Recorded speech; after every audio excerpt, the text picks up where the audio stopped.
Good morning to all of you. आज के हम इस वीडियो में इस बार की यूपीएससी टॉपर इशिता किशोर की एसे की कॉपी आपके साथ साझा कर रहा हूँ।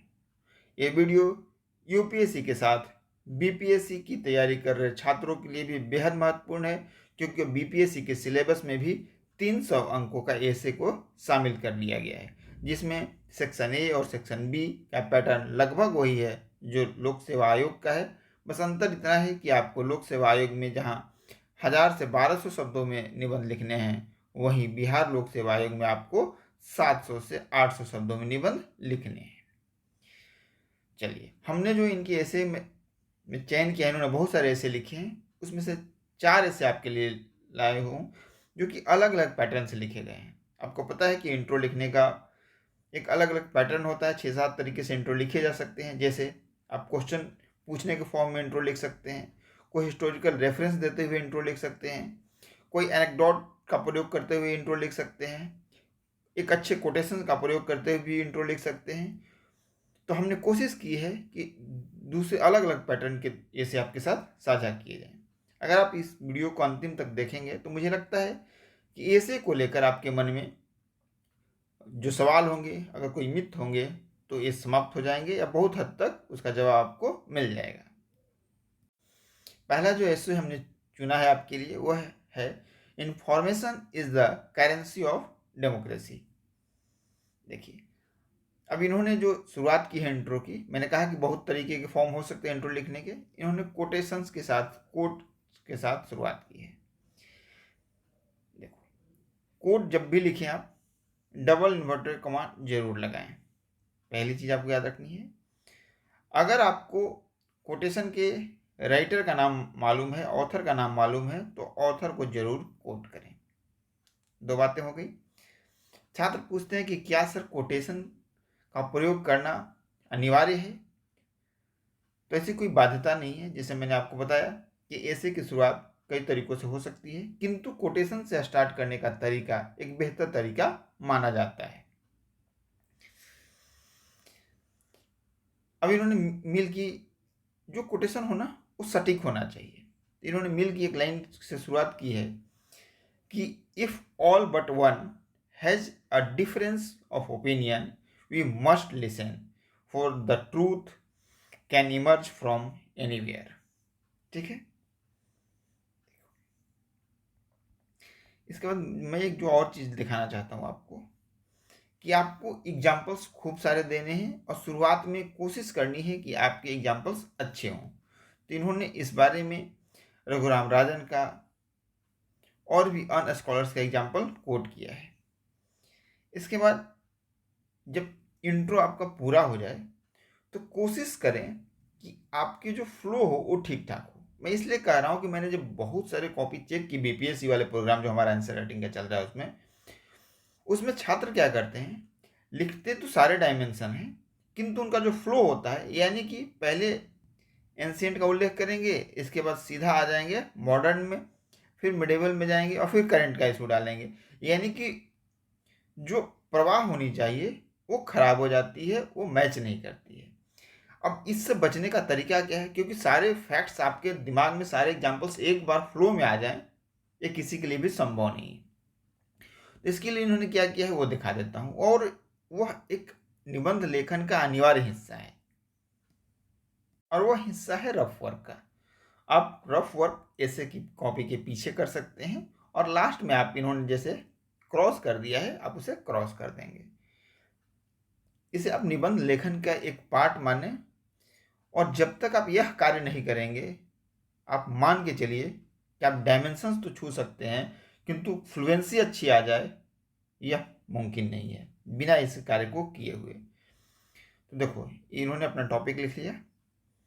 इसके बाद अब इन्होंने अपना माइंडसेट बनाया कि क्या क्या इन्हें लिखने हैं, और कौन कौन से इसके पॉजिटिव एस्पेक्ट्स हैं और कौन कौन से निगेटिव एस्पेक्ट्स हैं। क्योंकि आप जो फ्लिप साइड नहीं दिखलाएंगे, दोनों साइड नहीं दिखलाएंगे, तब तक आपका ऐसे बैलेंस्ड और सुंदर ऐसे नहीं माना जाएगा। इन्होंने पॉजिटिव साइड में क्या दिखाया, जेएस मिल के स्टेटमेंट का उल्लेख किया। इसके बाद इन्फोडेमिक, एक इन्फोडेमिक टर्म यूज हो रहा है आज के डेट में, कि जिस तरह से जितना खतरनाक पेंडेमिक है, उसी तरीके से गलत इन्फॉर्मेशन का फैलना, यानी कि इन्फोडेमिक भी एक खतरनाक बीमारी है। ये हेल्थ के सेक्टर में हो सकती है, ये दूसरे सेक्टर में हो सकता है, तो इससे भी बचने की ज़रूरत है। किस ये टर्म यूज किया सौम्या स्वामीनाथन ने, जो भारत की WHO में मेंबर है। इसके बाद फेक न्यूज और पेड न्यूज। अब इसके दो एग्जाम्पल्स आप दे सकते हैं। ये निगेटिव एक्सपेक्ट्स में है। कौन कौन से भाई? तो कैम्ब्रिज एनालिटिका और दूसरा पेगासस स्नूपिंग का केस जो आया था। इसके बाद ओरिजिन एंड जेनेसिस। अब देखो पॉजिटिव पॉइंट में क्या है, भारत सरकार द्वारा लाया गया RTI अधिनियम,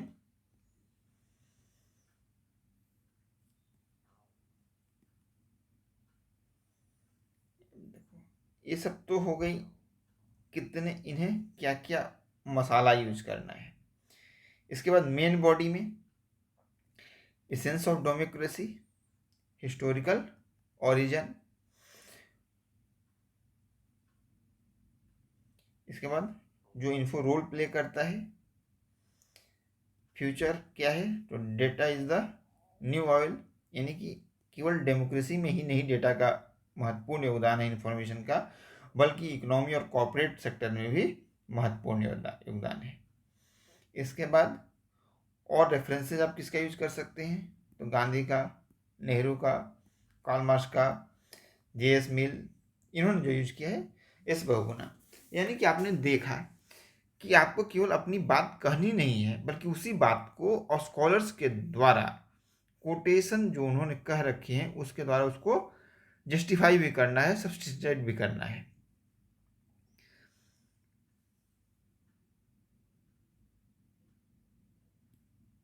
अब आ जाते हैं इनके मूल ऐसे पे, कि जिस तरीके का इन्होंने एक स्ट्रक्चर तैयार किया था, क्या उसी के अकॉर्डिंग इनकी बिल्डिंग बन पाई है? तो बनी होगी तभी रैंक 1 आया है, अच्छे अंक आए होंगे ऐसे में। देखो अब इन्होंने ओरिजिन में अरस्तु के एक कोटेशन के साथ इसकी शुरुआत की। फिर यहाँ इन्होंने उल्लेख किसका किया? Right to freedom of speech and expression, जो कि संविधान में वर्णित है। संवैधानिक प्रावधानों का भी उल्लेख करते हुए इन्होंने इस बात को रखा है। कोशिश करें कि जहां भी कॉन्स्टिट्यूशन का इनपुट डाला जा सकता है जरूर डालें। सुप्रीम कोर्ट के एक दो रेफरेंसेस डाले जा सकते हैं, जरूर डालें। एक सवाल आपके द्वारा और पूछा जाता है कि क्या निबंध में हेडिंग का प्रयोग कर सकते हैं? मेरा मानना है कि अगर आवश्यकता है तो बिल्कुल करें, अनिवार्य नहीं है। साथ ही साथ क्या पॉइंट वाइज फॉर्म में निबंध लिख सकते हैं? छोटे छोटे पैराग्राफ में लिख सकते हैं, बिल्कुल पॉइंट वाइज फॉर्म में निबंध लिखना से बचें, क्योंकि निबंध में एक पूरी विश्लेषण आनी चाहिए आपकी, जो कि पॉइंट वाइज फॉर्म में कम आ पाता है। इसके बाद राइट टू इंफॉर्मेशन जो एक्ट है उसका इन्होंने उल्लेख किया। इसके बाद डेमोक्रेसी के बारे में जो वेरियस वर्जन और इंटरप्रिटेशंस हैं उनका भी इन्होंने उल्लेख किया कि गांधी के नज़रिए में लोकतंत्र क्या था, रामराज, स्वराज, यानी गांधी जी ने जो लोकतंत्र के लिए जिन टर्म्स का यूज किया वो टर्म्स क्या क्या थे। इसके बाद कार्ल मार्क्स ने अपने हिसाब से इसकी व्याख्या की। पंडित जवाहरलाल नेहरू जो कि वैज्ञानिक लोकतंत्र के समर्थक थे, उन्होंने किस तरीके से लोकतंत्र के बारे में अपने विचार रखे। फिर इन्होंने सुंदरलाल बहुगुणा, चिपको आंदोलन, इन सब चीज़ों का उल्लेख किया है। फिर इन्फॉर्मेशन के फ्लिप साइड बताए हैं। जब तक लिमिटेशन और फ्लिप साइड आप नहीं बताएंगे तब तक ऐसे पूरा नहीं माना जाता है। इसमें जहाँ इन्होंने फोल्डर बनाया था आपने देखा होगा, तो सौम्या स्वामीनाथन के उसी इन्फोडेमिक का इन्होंने उल्लेख किया है। जो एग्जाम्पल्स वहाँ इन्होंने रखे थे उसको अपने बिल्डिंग में लाके इन्होंने फिट कर दिया। Pegasus snooping, data is new oil, जो भारत के करोड़ एक पूंजीपति हैं, उन्होंने भी कहा था कि 21वीं सदी उसी की होगी जिसके पास डेटा होगा, और डेटा जो है नया ऑयल है। और आपको याद होगा कि उनका जो पहला बिजनेस था O2C ही था, और अब जो उनका नया बिजनेस है वो डेटा के बिजनेस है, जियो का बिजनेस है। तो इससे कॉर्पोरेट सेक्टर में आप इसकी महत्ता समझ सकते हैं। एआई, बिग डेटा एनालिसिस, इन सारी चीज़ों में इंफॉर्मेशन ही अहम भूमिका निभाती है। बड़ी एक अच्छी लाइन इन्होंने लिखी है, कोट लिखा है, ट्रस्ट बट वेरीफाई। आज का जो दौर है उसमें आप किसी भी इंफॉर्मेशन पे ट्रस्ट करने से पहले उसको वेरीफाई जरूर करें, क्योंकि जो डीप फेक की संकल्पना आई है, जो यानी कि चीज़ें आपको बिल्कुल ओरिजिनल लगेंगी, लेकिन आप उसकी जब गहनता से जांच करेंगे तो हो सकता है कि वो चीज़ ओरिजिनल ना हो, फेक हो। तो trust but verify. Right to privacy भी एक कंसर्न है। इसके बाद जेएस मिल के ही एक स्टेटमेंट के साथ इन्होंने ऐसे को कंक्लूड किया है कि tyranny of information. If JS mill were alive today, he would advocate the same to prevent the tyranny of information in a democracy। तो आपने देखा कि कोटेशंस और इंफॉर्मेशन को किस तरीके से पुट करना है ताकि आपको ऐसे में अधिक से अधिक नंबर मिल सके। साथ ही साथ ऐसे आपका नीट एंड क्लीन होना चाहिए। एक चीज़ मैं और दिखा देता हूँ, जहाँ भी आप एक नए टॉपिक को शुरू करें, ऐसे में नए शीर्षक को जोड़ें, उससे आप कैपिटल लेटर से इस तरीके से कर सकते हैं। जहाँ आप कोटेशन लिखें उसको डबल इन्वर्टेड कॉमा में करें, और जो अगर कोई विशेष रिपोर्ट और बाकी चीज़ का आप उल्लेख करते हैं तो अंडरलाइन जरूर करें।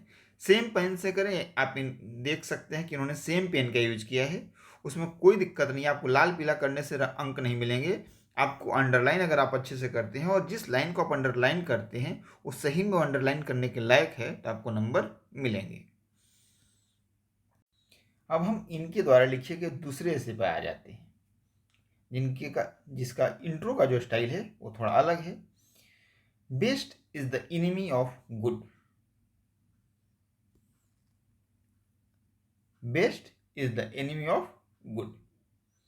इसका एग्जाम्पल जो टीवीएफ की एक बीएफ सीरीज आई थी, एस्पिरेंट्स, उसमें भी आपने देखा होगा कि अगर आप परफेक्ट घड़ा बनाने की कोशिश करेंगे तो आप कभी परफेक्ट घड़ा नहीं बना पाएंगे, लेकिन आप घड़ा बनाना शुरू कर देंगे तो हो सकता है कि टेंस टू परफेक्ट, यानी परफेक्ट के आसपास आप घड़ा बना ले जाएंगे, क्योंकि आप घड़े बनाने के बहुत सारे तरीके सीख चुके होंगे घड़ा बनाने के क्रम में। इन्होंने शुरुआत की है गौतम बुद्ध के हिस्टोरिकल रेफरेंसेस के साथ। गौतम बुद्ध का इन्होंने जो कोट किया है वो मध्यम मार्ग को कोट किया है, कि गौतम बुद्ध ने जीवन का मार्ग जो बताया वो मध्यम मार्ग बताया है। तो सबसे पहले अब इस आपको हेडिंग दिखला दी, शीर्षक बता दिया ऐसे का, शुरुआत बता दी। अब देखते हैं कि इन्होंने जो रफ वर्क किया है उसमें किन किन फोल्डर्स को तैयार किया है,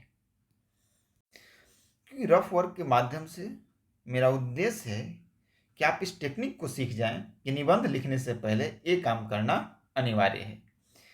आपको 3 घंटे मिल रहे हैं बिहार में, और यूपीएससी में भी 3 घंटे मिलते हैं। यहाँ 2 लिखने होते हैं, बिहार में 3 लिखने होते हैं।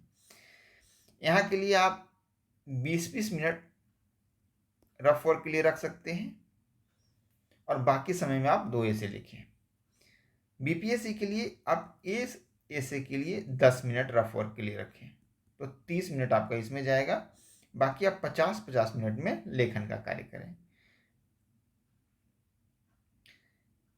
ठीक है। अब इससे भी छोड़ दें तो आप ऐसा कर सकते हैं कि इसको आप 45 मिनट कर लीजिए। अब 5 मिनट जो आपको एक सेक्शन में 3 से 4 ऐसे मिलते हैं उसके चयन में ले लीजिए। आप आराम से 5 मिनट लीजिए कि आप सबसे ज़्यादा सहज किस में हैं और सबसे ज़्यादा फोल्डर पॉइंट्स आप किस ऐसे में बना सकते हैं। अब इन्होंने देखो अब इसकी बजाबते खाका बनाना शुरू किया कि इस निबंध में मैं किन किन चीज़ों को इनपुट करूंगी।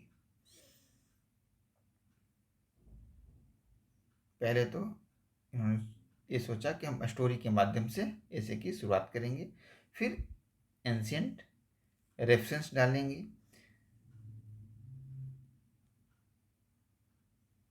इसके बाद इन्होंने हर सेक्टर को लिया कि मध्यम मार्ग आखिर क्यों बेस्ट है। तो जीवन में भी दार्शनिक रूप से भी देखें तो गौतम बुद्ध ने कहा कि मध्यम मार्ग बेस्ट है। अगर हम अर्थव्यवस्था में भी देखें तो हमने उसी गौतम बुद्ध के दिए हुए आदर्शों को आगे बढ़ाते हुए न ही कैपिटलिस्ट अर्थव्यवस्था चुनी और न ही हमने सोशलिस्ट अर्थव्यवस्था चुनी, हमने मिक्स्ड अर्थव्यवस्था चुनी, यानी कि यहाँ भी हमने मध्यम मार्ग अपनाया।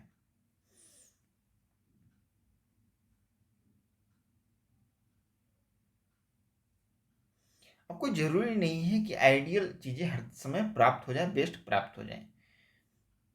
अब इन्होंने देखो, अब बहुत सारे ना अलग अलग तरीके से इन्होंने रेफरेंसेस इसमें बनाए हैं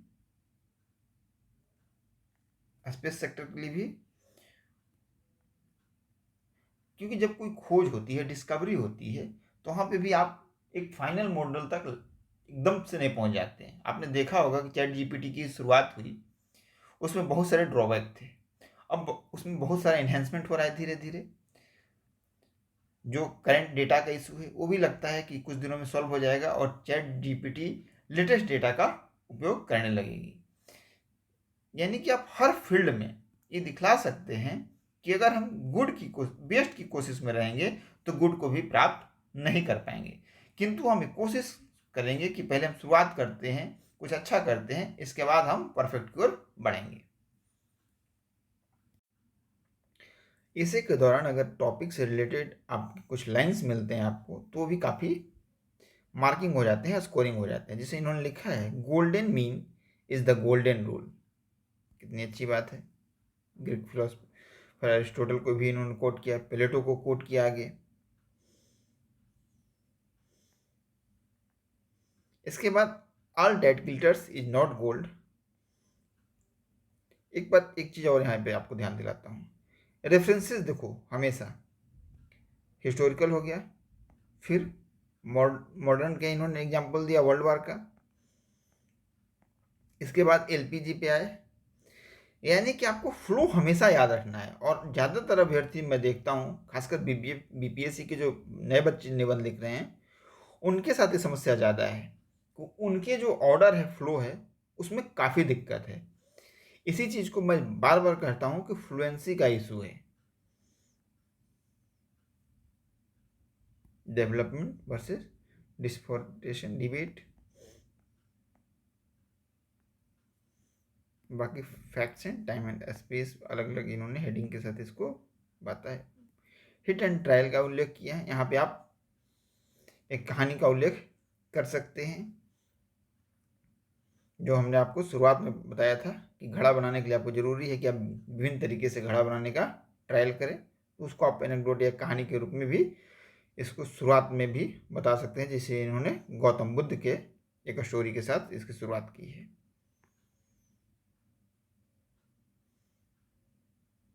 फिर इन्होंने मार्टिन लूथर किंग जूनियर का एक कोटेशन कोट किया है कि if you cannot fly run. अगर आप उड़ नहीं सकते हैं तो आप दौड़िए। If you cannot run walk. अगर आप दौड़ नहीं सकते हैं तो टहलिए। If you cannot walk crawl. अगर आप चल नहीं सकते हैं तो आप धीरे धीरे, जो आपने देखा होगा कि हाथ के बल पे लोग चलते हैं, वो कीजिए। किंतु by all means keep moving. लेकिन किसी भी माध्यम से आप गति को बनाए रखिए। ऐसा ना हो कि जब तक मैं मिल्खा सिंह नहीं बनूंगा तब तक दौड़ना ही नहीं शुरू करूंगा। ये चीज़ नहीं होनी चाहिए। इसी चीज़ को इन्होंने इस कोटेशन के माध्यम से दर्शाने की कोशिश की है। अब सवाल उठता है कि आपके पास कोटेशंस की लिस्ट आएगी कहाँ से? तो एक दिन में तो आ नहीं जाएगी। इसके लिए जो टॉपर स्टूडेंट हैं उनकी कॉपियों को आप देखो, बहुत सारे निबंध पढ़ो, साहित्य पे थोड़ा सा ध्यान दो, लिटरेचर पढ़ो, क्योंकि जब तक आप लिटरेचर नहीं पढ़ेंगे तब तक ना आपकी लैंग्वेज कॉम्पिटेंस आएगा, ना आपके पास कोटेशंस के एक लंबी सी लिस्ट तैयार होगी। एग्जाम्पल्स कहाँ से आएंगे? जब आप न्यूज़पेपर पढ़ोगे तभी तो आपके पास एग्जाम्पल्स रहेंगे। यानी कि एग्जाम्पल्स, कोटेशन, स्टोरीज, इस सब का कलेक्शन एक दिन में संभव नहीं है। इसीलिए मैं कहता हूँ कि निबंध जो है एक आर्ट है, और आर्ट कभी भी एक दिन में नहीं सिखाया जा सकता।